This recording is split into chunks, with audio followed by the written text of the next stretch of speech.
الله الله الله، ما شاء الله، ايه الحلاوه دي؟ جاتكم نيله. بقى شركه عقارات طويله عريضه وبايعين لي في شهر كشك.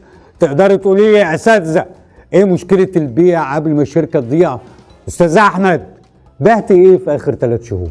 انا يا ريس بعت شقه واحده بس، ودلوقتي بتفرج على اليوتيوب واديني بعمل اللي بيقولوا عليه يعني. يوتيوب جميل. بتتفرج على مين بقى؟ على مين ايه بس يا ريس؟ ويا ترى بقى بتعمل لايك وشير وسبسكرايب؟ استاذه ايه، وحضرتك بتعملي ايه؟ تيك توك مظبوط؟ انتوا عاوزين تجننوني؟ وحضرتك هتقولي لي ايه بقى؟ فيسبوك؟ وحضرتك انستجرام؟ والله لا اقطع النت على الشركه عشان تتربوا. وانت يا استاذ فريد؟ انا بعت 3 شقق ومحلين وقطعه ارض، ولو كان ينفع ابيع برج القاهره كنت بعت.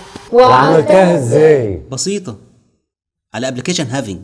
طبعا، وتلاقي الابلكيشن ده بقى عامل فيها نتفليكس وبيدفعك دم قلبك كل شهر. لا يا بص، من غير ولا جنيه. ده كمان في خاصيه الريلز اللي تقدر تخلي العميل يشوف المكان صوت وصوره وهو قاعد مكانه. معقوله؟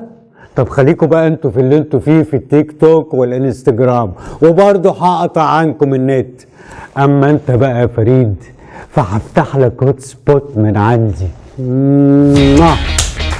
خليك فريد وبلاش تبقى عنيد. بيع واشتري واجر اي عقار على ابلكيشن هافينج مجانا وبكل سهوله، وتقدر تستعرض العقارات بطريقه جديده وممتعه مع ميزه ريلز. في تطبيق هافينج شاهد وتفاعل واختار بيت احلامك بكل سهوله. حمل التطبيق دلوقتي من جوجل بلاي او اب ستور وعيش براحتك. هافينج اسهل بكتير. كشك يا كفره.